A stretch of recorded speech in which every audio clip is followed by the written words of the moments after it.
morning, friends. Today is 1st of November and I'm Shuchi Rumta presenting you the morning market update.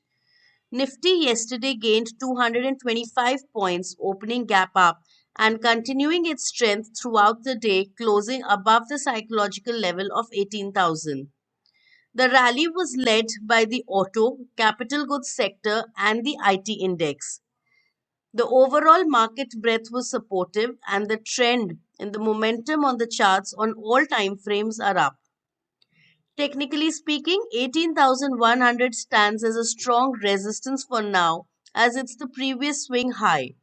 A decisive close above this will open new doors and get fresh momentum for the bulls, which may take the markets to test 18,500 to 600 zone. The new supports in the markets are now 17,800 to the 900 zone. 18,000 and 18,500 call strike has the highest open interest outstanding on the Nifty option chain. Sun Pharma, Adani Ports, Tech Mahindra, along with others, have their quarterly results today.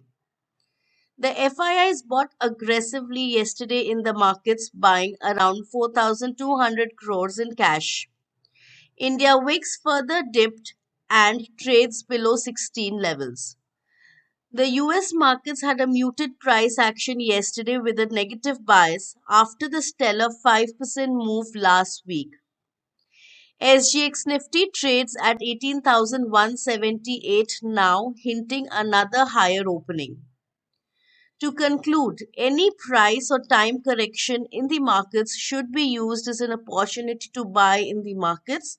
Closing above 18,100 is important as this level is where multiple technical studies coincide. Levels for the day: Nifty support will be seen at 17,900 and 17,800. Resistance 18,100 and 18,200. For Bank Nifty, support will be seen as 40,600 and 40,400.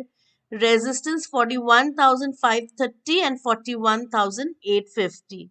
Thank you and have a great trading day ahead.